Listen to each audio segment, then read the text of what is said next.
name is Matthew Robinson. I am an Estates and Facilities Manager for Greater Manchester Mental Health, so quite niche in that respect. I'm probably part of the minority in mental health here today. And my job here today is to speak about leadership. So just as a slightly more interactive part, can I just get a raise of hands for, does anybody in the room line manage, lead, mentor or coach somebody else? Good, excellent. Does anybody in the room line manage or mentor or coach more than one person? Good, so there's going to be lots of really relevant things in here. I'm going to try and keep it really relevant to you guys as well. So I'm just going to ask you one more question, maybe two parts to it. Bearing in mind that you're here today, did anybody miss lunch yesterday to work through to get everything done? Anybody stay 10 or 15 minutes longer than they should have done yesterday to make sure they got everything done?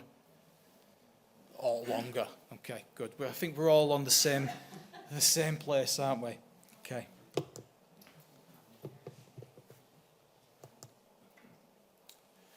So here we are.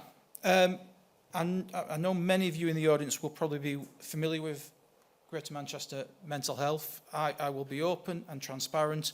We are a trust that have gone through enormous challenges in the past years. I'm very fortunate that I've joined the trust as part of the team to drive change in standards, to drive change in culture and to improve the experience for our service users, those people who reside with us and those who come in to use our services. So we're going through a great period of change, and it's been an absolute privilege to come in and lead my particular team. This is one of the main pages from our website. It tells you a little bit about who we are, what we do, what we're aiming at, what we're all about. This obviously includes quite a lot of soft, hard, and clinical information on it. And we just need to be, for ourselves, a little bit more specific, because this is about leadership. So what our objectives are and what our values are. And as you can see there, we do have a lot of core objectives as what we need to do, quite specifically as leaders, whether it's best care, to be compassionate and supportive, looking for those best outcomes, individualised seamless care, and a sustainable service. These are all pretty similar to which I'm sure everybody's organisation or trust is working towards. But as we narrow this down a little bit more, we're going to look specifically at some of those values. Now, as leaders, hopefully we've all got our own personal set of values, or our own sort of moral compass, if you like, and we very much may well have put those on paper as an organisation and developed a set of sort of values that we work towards. And we've embedded these very, very heavily in our day-to-day life, our day-to-day business. We are a caring and compassionate organisation. We inspire hope. We work together. We value and respect, and we're open and honest. I think the key things that every leader wants to be and aspires to be, I'm sure, and that we would hope to see and feel from our colleagues, from our workforce, from those we lead, and for those patients that we serve as well. So specifically for myself, who we are a 215 strong team. Does anybody in the room manage a team similar size? Quick show of hands. Okay, fantastic. Okay, so there's some big teams out there. I'm guessing they will be along the lines of domestics, housekeeping, portering, catering. That's fantastic. Okay. So we cover a diverse portfolio: inpatient, outpatient, corporate sites. We have a deep working with IPC, with our auditors, clinicians, and our hard and soft FM colleagues. My particular team probably has a similar structure to many of you guys. I have deputy facility managers, and they're supported by housekeeping managers, who are supported by team leaders, who are supported by supervisors, who are supported by our domestics, our porters, our housekeeping managers, our housekeepers. We also have a heavy-duty team as well. So our heavy-duty team go out and clean our estate to the 8th degree, hopefully twice a year. We try and get through quite a lot. And we have a rapid response team as well, because within mental health, there's a lot of things that can often go wrong that you're not expecting. So to have a team that can go out and cover something at a moment's notice is very, very important. And I do want to stress the fact that in our experience within mental health, yes, it is a very, very challenging environment, but it is also an incredibly rewarding environment. And a lot of our focus over these past 18 months has been to focus on the rewarding element and how that links into our values.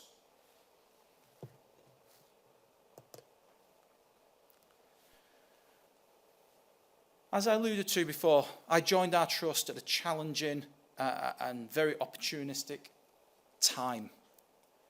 As a leader, and I'm sure we've all done, if we've come into a new role, we've had a look, what's missing from our team? What do they need? What would they like? Where does the focus need to be? For ourselves, as a group of leaders, we really, really identified it was learning for all. Not just mandatory and essential, which we all have to do and we all have to monitor and possibly we all have to report on or ask why it's not quite at the levels we want it to be. But it's that opportunity to learn in new ways, in diverse ways that match our target audience, our workforce. I am sure everybody in the room knows a little bit about their personality traits or their learning styles. You may even know it about your workforce as well. Now, often our mandatory and essential training actually doesn't take that into account. So spending some time on getting learning for all a little bit more perfect is really, really good. So my message to our team was really, if we can get our team learning, life learning, that's something they can take away and that has incredible value for them. Oh, you're asking me to choose what I'd like to... there's a range of apprenticeships and I can choose one and that'll upskill me and I would potentially have an opportunity to develop and grow from that. Yes, absolutely. What would you like to do? What's on your mind? What's your particular niche that you'd like to do? So we worked through this. We gave every team member the opportunity to learn, every single one of them. We're all here today. Do you give your deputies, your housekeeping managers, your catering managers, have they had the opportunity this year to attend conferences, seminars, or something that you do? All the way to the bottom, has everybody had opportunity to do something? If not, there's a question there to ask. How can I make that happen? It's probably through a little bit of time. Essential and mandatory training is always very high, very highly valued. Once your team members have completed everything, and they may be a domestic, is there something else they can do from that mandatory and essential list that isn't within their role? And is the time available for them to do it? We alluded to apprenticeships. BICS, of course, and if you're not familiar with BICS, I'm sure there's a representative from BICS here today, British Institute of Cleaning Science. We have people going through the assessor and the trainer learning pathways. We were the first team in our trust to pick up logist training. If you're not familiar with logist training, it's what happens when everything goes wrong and you need somebody just to record what happens. So we now have 15 logist trainers trained and ready to go, and they will support the trust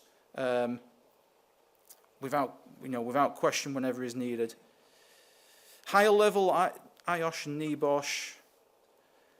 One of our biggest successes this year has been EDI. That's been so enjoyable. Our team have really got into this. It's been fantastic. In fact, some of our team members, you can see the lady on the left-hand side between those two gentlemen, she's our EDI champion. This lady previously was domestic, then she was a supervisor, now she's a team leader, and now she's our EDI champion. And the other teams across the trust are pinching her to deliver all this EDI training for them, and she feels so empowered and incredible, and she's very happy doing those things at the moment. Now that we've got our Logis training, we also had some opportunities for learning for the worst case scenario as well. We cover many, many different locations and different sites. Once the guys had a little bit more knowledge about what Logis do and the worst case scenarios, they were able to start helping us plan for business continuity at their specific sites, what works there. Gave them a lot of power, a lot of responsibility, a lot of ownership. And something I'll come back to, and I'll say time and time again, is take that time to learn.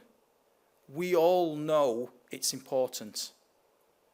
Our staff do want it deep down. Some of them might not want it at the moment. Maybe they're not ready for it, but we know there's a learning theory that goes behind that trans-theoretical stage of change. Are they ready to learn? Maybe in 6 months' time they will be. Maybe when they've seen their colleagues go through it and actually, it wasn't so bad. It was just multiple choice at the end of it. I can do that. Ask you those questions. Are my team learning? Are they ready to learn? When will they be ready to learn? And can I support them with that?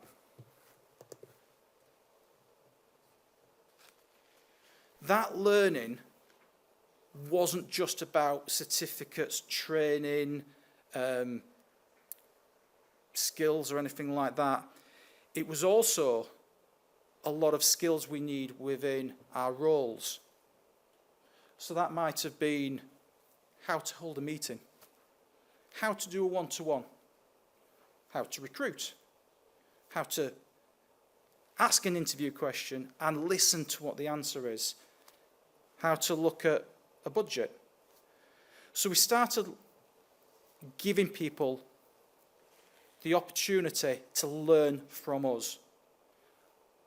So as a leader, if I set a great example and I share and I show, it gives opportunity for people to learn, which in turn is probably going to give us options for delegating greater responsibility, empowering people to make decisions, and ultimately for us in our scenario, develop a better, healthier, more balanced culture.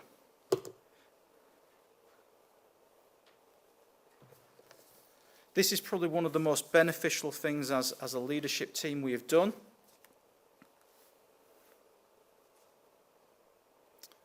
Once you've shown them how to recruit, once you've got your colleagues sat in and you've chaired a meeting, you've chaired recruitment, next time let them chair the recruitment. It's taking absolutely nothing away from you. You're sat there next to them, supporting them, and you can help them. And then the next time you need to recruit, don't be there. Let them get on with it, because they're not going to be able to do it unless you keep doing it on their behalf, because you need to trust them. And that's one of the biggest elements, isn't it? Do you trust your workforce to do what you've been doing? Do you trust them to go and recruit the right people? Because if you don't, you need to ask yourself a question there. Why? Why don't you trust them? Because they're only going to learn from it. And we've all been here. I'm sure we've all recruited somebody that on reflection, 6 months later on, it hasn't really worked out. But yet we still go and recruit again, don't we? Let's let the guys do that. Let's let our team go through that process of learning, I wouldn't necessarily have chosen that person this time round because I may have chosen somebody else. This is what I'm looking for. So there's lots and lots of things that you can teach your team how to do, but empower them to make the decisions. So if they make a decision on recruitment or purchasing some specific equipment or how to run a meeting and it doesn't go right, that's invaluable. You've got an excellent opportunity there. You've been given a time, an opportunity to ask questions, an opportunity for them to learn and grow and develop. Please don't be afraid of your team going ahead and just getting something not quite right this time, because it's such a beautiful opportunity for you and them to learn together.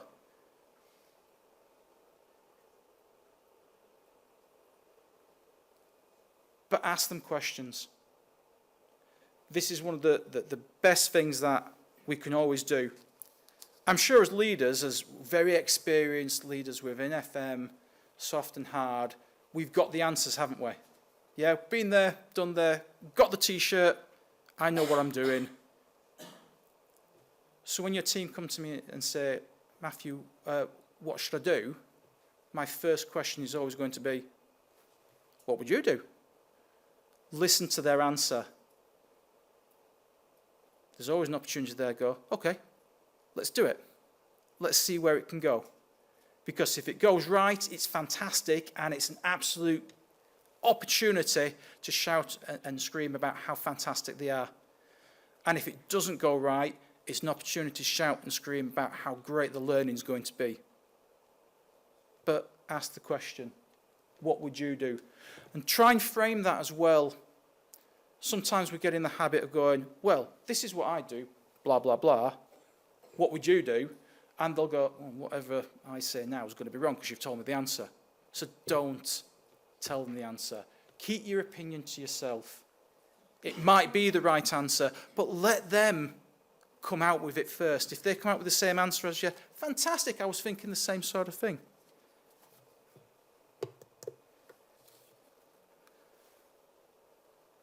What are you going to end up with if you give the people opportunity to learn, opportunity to have responsibility, opportunity to make mistakes in a safe, supportive, compassionate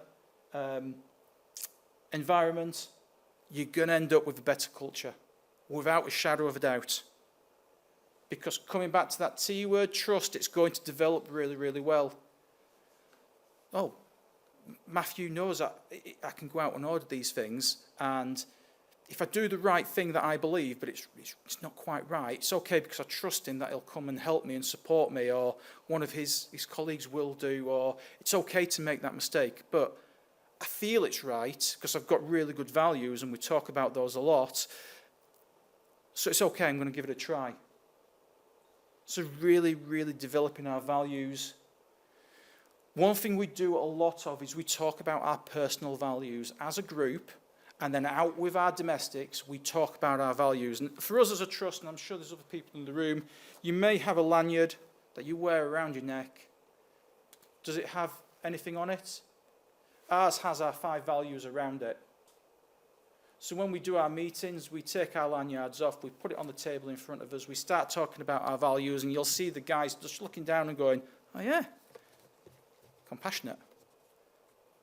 We embed our values in every, we wear our values around our neck, next to our heart, and then we go and discuss them as well.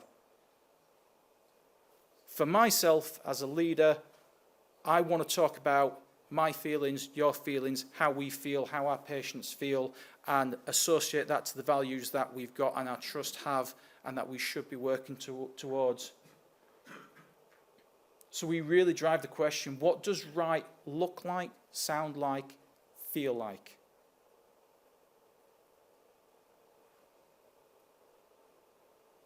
And we give time to each other without worry.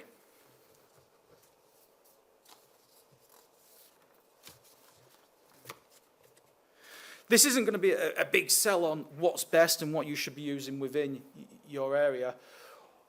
But again, another opportunity after we got the learning right, we gave the team some empowerment and some responsibility, we needed to start looking at, well, how do we make things better, sort of physically on the floor? I've not put any data or any theories into this presentation at all. But what we do know, and especially as leaders, is that the numbers don't lie, and that fundamentally there's going to be some sort of audit we go through, and it might be the number of stars that we have at the front of our ward That's quite important, and there's a percentage behind that. And that percentage also informs what place score we get on a quarterly basis as well. That's quite an important one. So I know whatever I'm doing, it's fundamentally I've got a number. I need to improve a number. At the start, before I arrived, our national place score for quarter 3 was in the lower percentile for the UK. In the last quarter, quarter 2, before quarter 3 hopefully is published, we were now above the national average. So something's got to have changed. Other data in the meantime shows me that the retention of staff has gone up, the attrition's gone down, and sickness has levelled off and actually improved. So the data behind it's going right, and I've been spending a lot of time. That's the currency that we've been giving our staff. So with this in mind, right guys, you're learned now, we're trusting each other, I've empowered you. Let's hear from the front line. Now, if you want to know if something works or something's broken or something's not right, who do we ask? Go on, shout it out. The users. How about the domestics? Yeah? If you've got a housekeeper somewhere and you want to know whether they're using the best equipment, go and ask them, listen to what they're saying, because they'll tell you, and they'll be very honest about it. And we had those conversations, and we really, really listened. And when we listened, we found, yeah, you're right. We are still in the 80s/90s. And yes, some of that equipment that you are using is from the 80s/90s. And that is a problem. So, guys, go out there, go to the trade shows, go to the conferences, go and find out what is best. What do you think is best? What does the evidence show is best? What feels right? What sounds right? What looks right? Come back, we'll try it. So we completely changed everything. We work in mental health, and we had big open trolleys with everything exposed for anybody to take at any one time. And the guys told us, well, shouldn't it be locked away? And we went, yeah, you're right, it should be locked away. So we get some trolleys that have got doors and locks on. Yeah, that'd be great. Fantastic. Okay, we listened to you. We've done it. And actually, that was the right decision. And we know it was. Complete change in cleaning machines. A catcher at the top just demonstrating what a good machine can do. That floor was cleaned by one of our rotational scrubbing machines prior to this. And then we went in and used a new machine. And as you can see, it's a different colour from one side to the other. But Catcher told me, well, we chose this one because it's square and I can't get the other machine into the corners, so it cleans better. Catcher, that is great information. So what you're saying is we shouldn't use round machines? Yeah. Okay, well, listen to you. You're absolutely right. Well done. Thank you. That's brilliant. I can't believe you found these machines. They're awesome. Fantastic. They're also easy to use. The risk assessments are better, and so on and so forth. How we clean. We work in mental health, and our guys told us, if I work on my own and I get attacked, what's going to happen? It's going to be quite a bad day, isn't it? Okay, so what can we do to well, instead of us working one ward, why don't we work as a group, and then we can go around together and we get things done quicker? Fantastic, guys. Let's go and do it. What they then told us was, actually, we get to spend more time with each other, and I've got somebody to watch me back, and we actually get more done. And at the end of it, what we found was, I was asking my supervisor whether I could do a bit more training online. Great. We've given you more time. By empowering people, by giving people better training, enabling people to learn, we're starting to make changes, and what are we getting from that? Time. And I know you're all thinking, well, I don't have that much time. I don't have time to give to people, but we can create it by empowering people and giving them that responsibility. Completely change the cleaning products. We were still using the products that we used during COVID, and we were using one product for everything. And the guys are saying, floor sticky. Okay, it's probably because we're using the wrong thing and a bit too much of it because, you know, sometimes your domestic goes, well, actually 2 cups is better than 1 cup, isn't it? Because I get a better clean that way. No, your floor's sticky. There's a problem there, isn't there? Let's change that. Let's have a look what products are out there. So we're going to wholesale change everything, every cleaning product we use. In fact, we're going to move away from cleaning products. We're opening a new hospital, Northview, in the next month or two, and we're going to be mop-free. We're not going to use mops. And we're also going to be cleaning chemical-free. We're going to use hypochlorous acid, going through an IMOP. Other brands are available, but the domestics are so excited because they're getting the best technology, which I can look at and monitor because it's the one that gives the metrics to say if they've been using it, which is really reassuring from my point of view. But we give them the best equipment. They're working as a group. They're putting hypochlorous in it, so that's the best cleaning product that's available to us, and it's going to be really efficient and time-saving. So our productivity is going up. We know this because we've got the guys to do rehearsals. We've got them to go in and try it already. So what's going to happen as I increase productivity and we save time? Probably going to do some more learning. We're probably going to enhance the workforce a little bit more. It seems to be a win-win situation.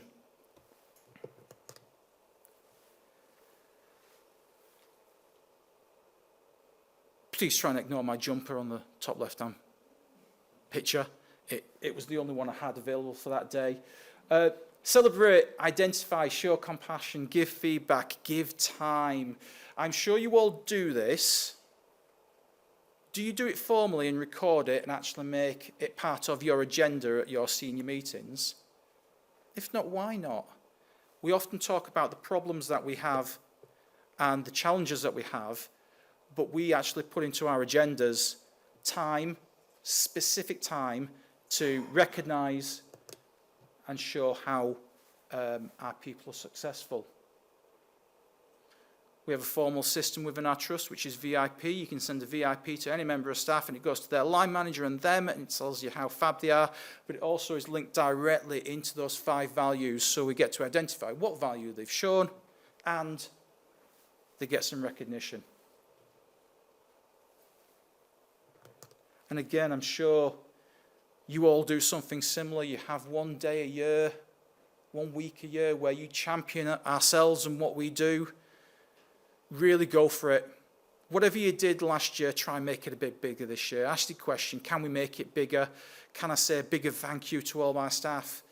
Can I get out to everywhere and visit everybody and do everything and just say thank you? I'm sure you can.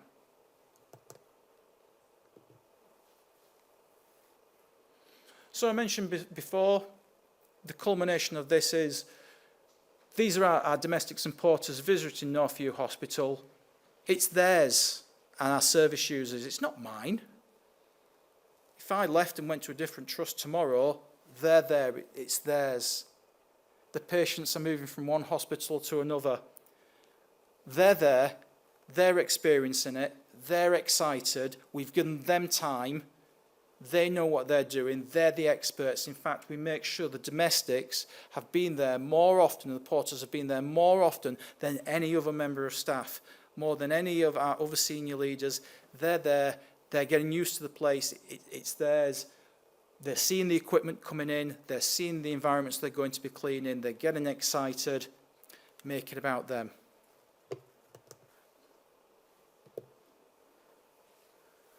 But just as I try to bring this to a close, because I've seen Mo waving his torch and saying, get off, you've been talking for far too long. A lot of leadership does focus on what we do for our staff. Our staff will be what they see. If they see you taking a break, if they see you looking after your well-being, if they see you finish at the time that you're supposed to finish and leaving all the baggage at work, that expectation is attainable. If you work through your break, you don't look after your well-being, and you're a workaholic, and you're emailing them at night, that is not an example they can meet. And they will fail. And they'll fail quite spectacularly. And you'll use your time to recruit new people, and you'll start that cycle again. Take the time out for yourself and your well-being. Self-awareness for oneself provides you with time. Time to ask questions, time to give, time to use, time to breathe. It's all good and well doing the right thing for our staff, but I would implore you to the highest degree, you need to look after yourself. That Monday lunchtime that you skip to get everything done, take your break, come back and work a little bit harder and more diligently because you've had that time out and you've set the example, and you may have made sure the rest of your team have done it as well. Please, please, as a leader, lead by yourself and what you show.